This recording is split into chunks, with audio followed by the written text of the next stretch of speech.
Good morning! Today I want to show you guys how I make my most recent obsession, which is a Candida friendly strawberry matcha.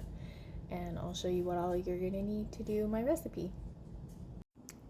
So first you're going to need strawberries, a little dash of heavy whipping cream. I know this isn't technically Candida friendly, but if you do it in moderation, it's fine.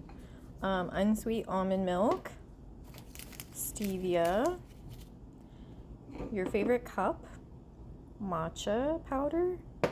I get this one from Walmart.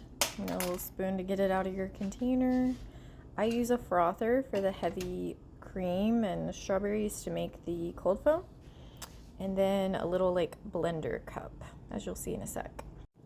So I add some of those fresh strawberries. I personally try to choose the ones that look a little not sweet, unripe, because I like to save the ones that are more ripe for eating. And I just added a little bit of water. Now I'm going to add a stevia packet to this to help sweeten those berries, which is why it doesn't really matter if they're not that sweet. All right, and then we're going to blend this up. I'll show you when it's done. Okay, and when it's done, it should look something like this. Now we're going to move on to the next part, which is our matcha. I'm just going to take my cup, take my cute little matcha bear,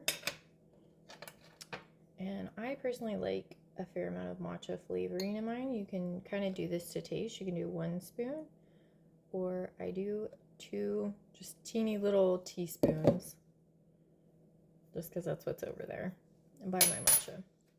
So I do that, and then I'm going to add a little splash of water.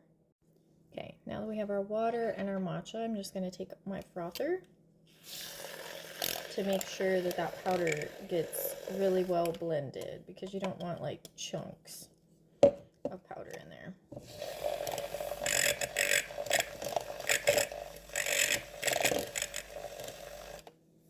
Okay, just a little bit of blending there. Now I'm going to add some ice. Okay, now we have our cup full of ice. I'm going to add about half of this to our mixture here.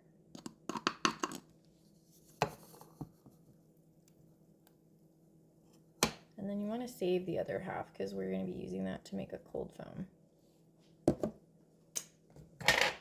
Okay, now we're going to add some almond milk. And then you do want to save some room at the top of your cup for the cold foam. I just use a straw to kind of mix all of that around and break up the ice.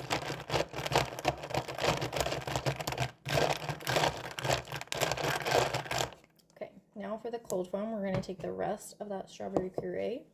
This is where our little bit of creamer comes in. You just add a little splash. Truly, you do not need much. That might be a tablespoon or 2. I'm going to add another stevia packet to this. I also forgot, I'm going to add probably 2 more stevia packets to what's in my cup, because I like my drinks to be fairly sweet. You can just do this to taste. If you like yours less sweet, obviously add less stevia. If you like it more sweet, add more. Okay, so now we have our creamer, our stevia, and our strawberries in here. I'm just going to take that same frother, and we're just going to froth that into our strawberry cold foam.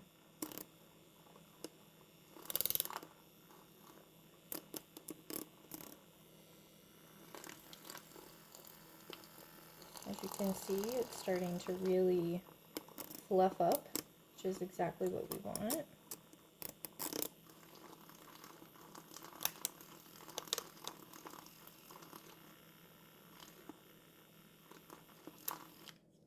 Okay, and that's good enough for me. You can obviously do it longer if you want to try to get it fluffier, or just mix it together and move on with your day if you're in a hurry.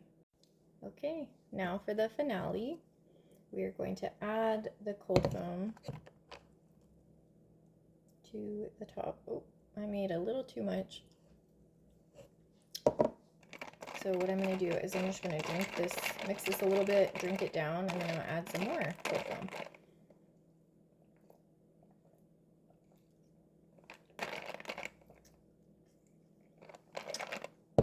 Okay, I'm going to top it with the rest. I don't like to waste cold foam. It's my favorite part of the drink.